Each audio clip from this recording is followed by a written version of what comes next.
Today on our 2004 Infiniti FX35, we're going to be taking a look at showing you how to install the CURT Class 3 Trailer Hitch Receiver, part number 13558.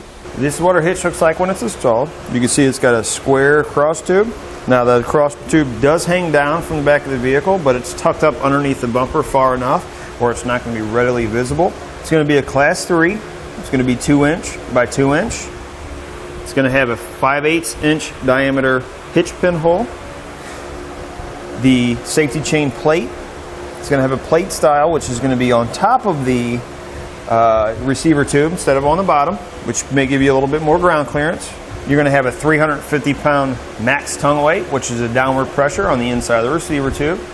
You're going to have a 3,500-pound max trailer weight, which is going to be your trailer plus your load included. I do recommend checking your owner's manual to make sure your vehicle can withstand that amount of weight, and you're going to pick the lowest number between your hitch and your vehicle. Now, CURT does require the use of stabilization straps for all non-wheeled loads, such as your bike racks and cargo carriers. What's different about this is your safety chain hookup plate is going to be on the top of your receiver tube instead of on the bottom. The receiver tube is also tucked in underneath of the bumper, so you don't have to worry about hitting your legs on it. Now we will give you a couple measurements to help you in deciding on any hitch mount accessories you may need, such as a bike rack, ball mount, or cargo carrier. From the center of the hitch pinhole to the outermost part of the bumper will be about 7 inches. From the ground to the top innermost part of the receiver tube will be about 12.5 inches. Now let's show you how to get this installed. First thing we need to do to start our installation is we're going to remove these plastic panels on our passenger and driver side.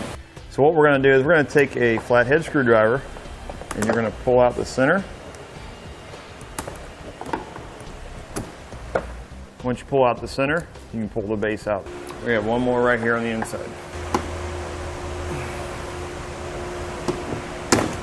Now your panel on your driver's side is going to be different, but you're still going to have the same push pins. You're going to do the same thing on the other side. Locate your push pins that are holding in the panel and then remove them so you can get your panel out. Next, we're going to pull these 3 push pin fasteners out. Now these are going to be located on the bottom of the bumper fascia. The next thing we're going to do is we're going to lower our exhaust. Before doing that, we're going to put a safety strap up. I like to just hook it to the springs of the vehicle. What this is going to do is when we remove our hangers, we're going to have one here and we're going to have 3 to the back of the car. It's going to let our exhaust rest on our strap rather than hanging free and putting stress on it. Next, what we're going to do is we're going to take some lubricant of some type and we're going to spray it on the rubber hanger and the metal. Now, you can use any lubricant you want. I like to use soapy water because it dries fast. And when I go to put it back up, it's not all greasy. So what I'm just using a pry bar.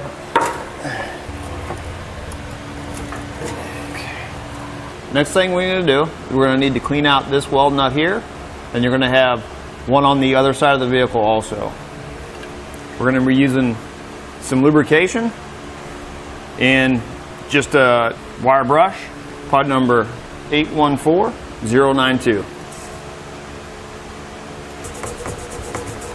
Next thing I'm going to do is I'm going to take my hex bolt, I'm going to run into the hole, see if I need to clean it out anymore. What we don't want is we don't want anything inside of those threads. It's going to cause our bolt to strip out. Now we're going to repeat the same process on the other side. The reason we're doing this is because the factory weld nuts are open to the elements and could have rust and stuff that gets inside in the threads.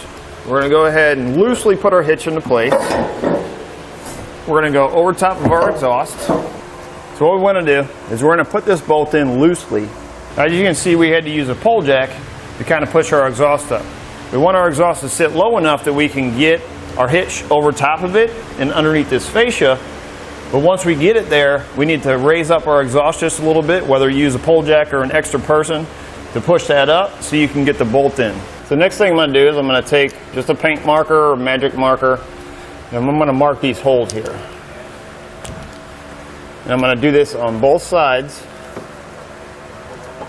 Now, per the instructions, it says to pry this panel back so we can drill these 2 holes for the hitch.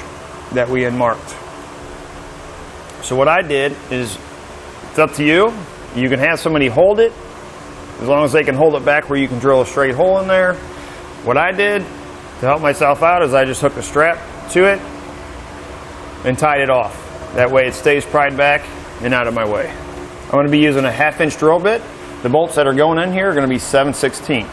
So I'm going to go one size bigger. Make sure I have plenty of room when I pull my bolts through.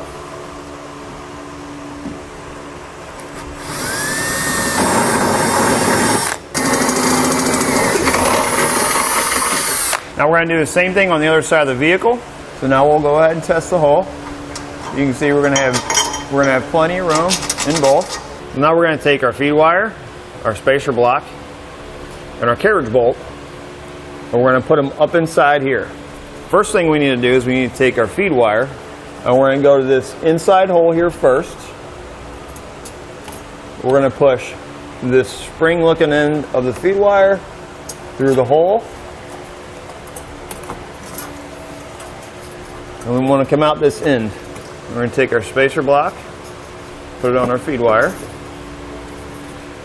take our carriage bolt, and we're just going to bolt it on the end here. Next thing we're going to do, we'll go ahead and take our spacer block, and you're going to push it up in the side of the frame here, like that. And you're going to take your carriage bolt, and you're going to push it up behind it.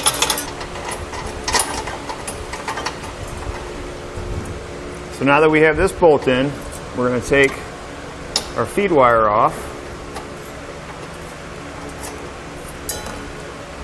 We're going to do the same thing with this hole. Spring into the feed wire first. We're going to come out the end of our bumper beam.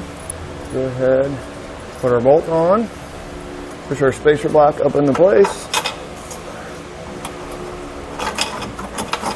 and bolt. Go ahead and take our feed wire off. Now we'll put our flange nuts on. Now what I'm going to do is I'm going to go ahead and just snug these up. I'm going to be using an 11/16 socket. Now that we have these snugged up, this hex bolt that we put in the back, we're going to remove it. And what we're going to do is we're going to take a conical tooth washer. We're going to make sure that the teeth are facing toward the hitch. And we're going to put that on the bolt, and then we're going to put it back into place. We're going to go ahead and tighten that up. And we're going to repeat that on the other side of the vehicle.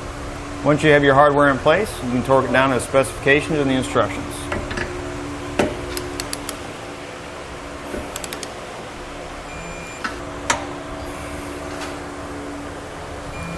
Now that we have our hitch installed, all of our hardware is torqued down, we can go ahead and put the exhaust back up.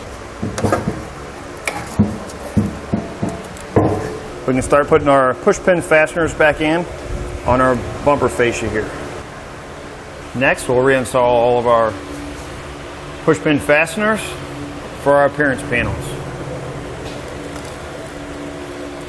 And that'll do it for the CURT Class 3 Trailer Hitch Receiver, part number 13558 on our 2004 Infiniti FX35. Thanks for watching. Click the link in our description below to shop, learn more, or visit us at Etrailer.com and leave us a comment if you have any questions.